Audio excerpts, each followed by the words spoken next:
الحمدللہ الحمدللہ وکفی وسلام علی عبادہ الذین اصطفی اما بعد اعوذ باللہ من الشیطان الرجیم بسم اللہ الرحمن الرحیم ام لکم سلطان مبین، یا تمہارے پاس اس کی کوئی صاف دلیل ہے؟ فأتوا بکتابکم ان کنتم صادقین، تو جاؤ اگر سچے ہو تو اپنی کتاب لے آؤ۔ وَجَعَلُوا بَيْنَهُ وَبَيْنَ الْجِنَّةِ نَسَبًا وَلَقَدْ عَلِمَتِ الْجِنَّةُ إِنَّهُمْ لَمُحْضَرُونَ، اور ان لوگوں نے تو اللہ کے اور جنات کے درمیان بھی قرابت داری ٹھہرائی ہے، حالانکہ خود جنات کو معلوم ہے کہ وہ اس عقیدہ کے لوگ عذاب کے سامنے پیش کیے جائیں گے۔ سبحان اللہ عما یصفون، جو کچھ یہ اللہ کے بارے میں بیان کر رہے ہیں اس سے اللہ تعالیٰ بالکل پاک ہے۔ اللہ عباد اللہ المخلصین، سوائے ان لوگوں کے جو اللہ کے مخلص بندے ہیں۔ فَإِنَّكُمْ وَمَا تَعْبُدُونَ، یقین مانو کہ تم سب اور تمہارے معبود باطلان ما انتم علیہ بفاتنین، کسی ایک کو بھی بہکا نہیں سکتے، الا من هو صال الجحیم، بجز اس کے کہ جو جہنمی ہے۔ سبحان ربک رب العزت عما یصفون وسلام علی المرسلین والحمد للہ رب العالمین۔ اللہم صلی علی سیدنا محمد وعلی آلہ وصحبہ وسلم۔ پارہ 23واں، سورۃ الصافات کی آیات مبارکہ 156 سے لے کر 163 تک تلاوت کی گئی ہے اور ساتھ ترجمہ بھی کیا گیا ہے۔ جیسا کہ گزشتہ درس میں ذکر ہوا تھا کہ کفار مکہ فرشتوں کو اللہ کی بیٹیاں کہتے تھے، کہ اللہ نے فرشتوں کو مؤنث پیدا کیا ہے۔ یہ لوگ اللہ پر جھوٹ بولتے تھے کہ اللہ کی اولاد ہے، اور پھر انہیں جواب دیا گیا تھا کہ تم اپنے لیے تو بیٹے پسند کرتے ہو اور اللہ کے لیے بیٹیوں کو بیٹوں پر ترجیح دی۔ کیا اللہ تعالیٰ نے اپنے لیے بیٹیوں کو بیٹوں پر ترجیح دی؟ تم کیسے حکم لگاتے ہو؟ کیا تم اس کی قدر نہیں سمجھتے، غور و فکر نہیں کرتے کہ اللہ تو ایسی ذات ہے جو ان چیزوں سے پاک ہے، وہ اولاد سے پاک ہے، اس کی کوئی اولاد نہیں، اس کی کوئی بیوی نہیں، اس کی کوئی ماں نہیں، وہ ایسی ہستی ہے جو خالق ہے۔ جب کچھ نہیں تھا تو اللہ کی ذات موجود تھی، جب کچھ نہیں ہوگا تو اللہ کی ذات موجود رہے گی۔ وہ حی اور قیوم ہے، ہر چیز کا مالک ہے، خالق ہے، رب ہے، اور تم اللہ پر بہتان لگاتے ہو۔ تمہیں شرم نہیں آتی؟ اور آج جو ہے اس کا مزید اس کے ساتھ موضوع تعلق رکھتا ہے کہ ہم لکم سلطان مبین، یہ جو تم باتیں کہتے ہو کیا تمہارے پاس اس کی کوئی صاف دلیل ہے؟ تم یہ جو الزام لگا رہے ہو، بہتان لگا رہے ہو کہ فرشتے اللہ کی بیٹیاں ہیں، تو اس کے بارے میں تمہارے پاس کوئی دلیل بھی ہے کہ جس کی بنیاد پر تم فرشتوں کو اللہ کی بیٹیاں شمار کرتے ہو؟ فاتوا بکتابکم ان کنتم صادقین، تو جاؤ اگر سچے ہو تو کوئی اپنی کتاب ہی لے آؤ۔ یعنی عقل تو اس عقیدے کی صحت کو تسلیم نہیں کرتی کہ اللہ کی کوئی اولاد ہے، اور وہ بھی مؤنث. چلو کوئی نقلی دلیل ہی دکھا دو, کوئی کتاب جو اللہ نے اتاری ہو اس میں اللہ کی اولاد کا اعتراف, یا کوئی حوالہ دے دو. یہ جو تم بات کہہ رہے ہو, اگر تم اپنی بات میں سچے ہو, پھر کہنے لگے وَاجَعَلُوا بَيْنَهُ وَبَيْنَ الْجِنَّةِ نَسَبًا وَلَقَدْ عَلِمَتِ الْجِنَّةُ إِنَّهُمْ لَمُحْضَرُونَ. اور ان لوگوں نے تو اللہ کے اور جنات کے درمیان بھی قرابت داری ٹھہرا لی, رشتہ پیدا کر دیا, حالانکہ خود جنات کو معلوم ہے کہ وہ اس عقیدے کی وجہ سے لوگ عذاب میں مبتلا ہوں گے.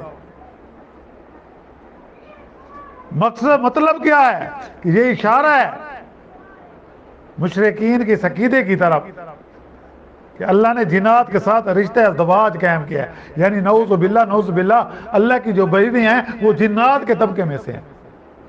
بڑے بڑے جنات جو ہیں, بڑے سرکش, بڑے پاور والے, ان کی بیٹیاں, ان کی لڑکیوں سے توبہ نعوذ باللہ اللہ نے شادی کی ہوئی ہے, اور اس سے یہ فرشتے پیدا ہوئے ہیں, اور وہ بھی مؤنث پیدا ہوئے ہیں.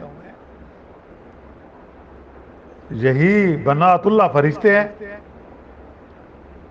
یوں اللہ تعالیٰ اور جنوں کے درمیان قرابت داری یعنی سسراری رشتہ قائم کر دیا, کیونکہ بیوی کے جو رشتہ دار ہوتے ہیں نا وہ سسرالی کہلاتے ہیں نا. تو جنات کے ساتھ اللہ کا نعوذ باللہ اللہ کے ساتھ سسرالی رشتہ قائم کر دے جنات کا. گویا ایسا سمجھ لیا کہ اللہ بھی تمہاری طرح ایک جسم رکھتا ہے, جان رکھتا ہے, اسی طرح توبہ نعوذ باللہ. اور حالانکہ یہ بات کیوں کر صحیح ہو سکتی ہے؟ اگر ایسا ہو تو پھر اللہ تعالیٰ جنات کو عذاب میں کیوں ڈالتا؟ کیا وہ اپنی قرابت داری کا لحاظ نہ کرتا؟ اور اگر ایسا نہیں بلکہ خود جنات بھی جانتے ہیں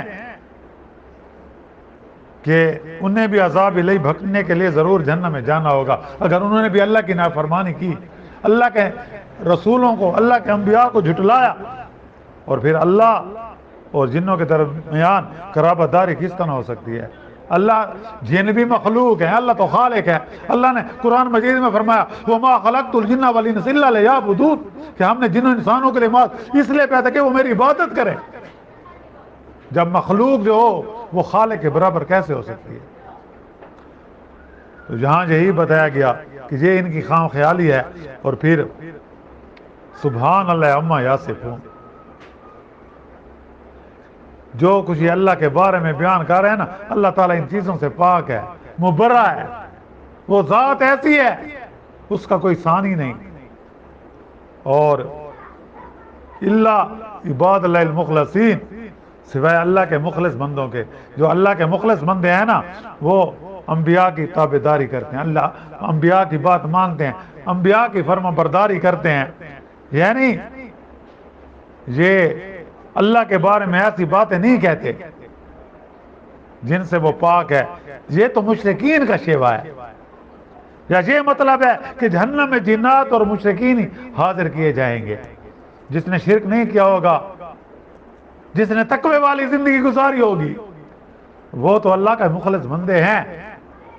جس نے شرک کیا ہوگا, اللہ کے ساتھ دوسری ہستیوں کو ٹھہرایا ہوگا, اللہ کا در چھوڑ کر دوسرے کے دروازے پر گیا ہوگا, اللہ کی عبادت کرنے کے بجائے دوسروں کا سجدہ کیا ہوگا, تو ایسے لوگ تو مخلص نہیں ہو سکتے. مخلص تو وہ ہے جس نے نبی کی اطاعت کی, اللہ کے احکام پر چلا, اور ایسی لوگوں کے لیے جنت تیار کی گئی ہے. اللہ سے دعا کرو کہ اللہ تعالیٰ میں اسی گروہ میں اٹھائے قیامت کے دن. مخلصین ہیں جن کے ساتھ اللہ نے جنت کا وعدہ کیا ہے.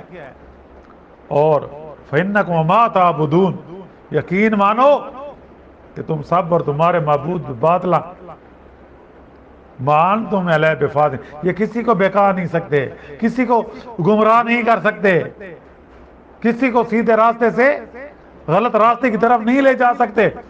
یہ بیچارے کیا ہیں, یہ تو خود مجبور ہے.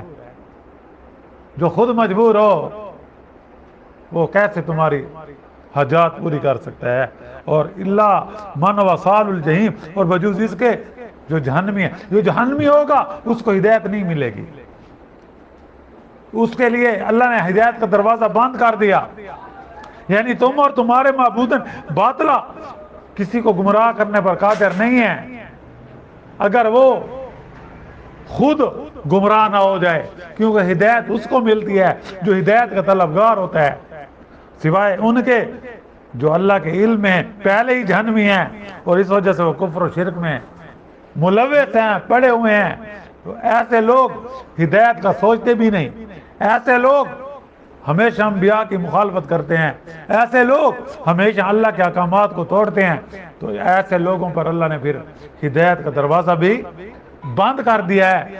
مقصد کیا ہے؟ نتیجہ اس کا لب لباب یہ ہے کہ ہدایت اس کو ملتے جو ہدایت کا طلبگار ہوتا ہے، جو اللہ کے آگے جھکتا ہے، جو اللہ کو اپنا معبود سمجھتا ہے، جو اللہ کو اپنا رب سمجھتا ہے، جو اللہ کو اپنا خالق سمجھتا ہے، جو اللہ کو اپنا مشکل کشا سمجھتا ہے، جو اللہ کو اپنا حاجت روا سمجھتا ہے، جو اللہ کو زندگی اور موت دینے والا سمجھتا ہے، وہ شخص کامیاب ہے۔ اللہ تعالیٰ ہمیں انہی لوگوں میں قیامت کے دن اٹھائے جن سے اللہ راضی ہو اور وہ اللہ سے راضی ہوں، جیسا کہ اللہ نے قرآن مجید میں صحابہ کرام کے بارے میں فرمایا، رضی اللہ عنہ ورضوا عنہ۔ اللہ تعالیٰ ہم سب کے صغیرہ کبیرہ گناہ معاف فرمائے اور آئندہ زندگی قرآن و سنت کے مطابق گزارنے کی توفیق عطا فرمائے۔ جتنے مسلمان اس دنیا سے رخصت ہو گئے سب کی مغفرت فرمائے اور سب کو جنت میں اعلیٰ مقام عطا فرمائے اور ہم سب مسلمانوں کا خاتمہ ایمان پر فرمائے۔ سبحان ربک رب العزت عما یصفون وسلام علی المرسلین والحمد للہ رب العالمین۔ ربنا آتنا فی الدنیا حسنۃ وفی الآخرۃ حسنۃ وقنا عذاب النار۔ صلی اللہ تعالی علی خیر خلق محمد وآلہ وصحبہ اجمعین برحمتک یا رب۔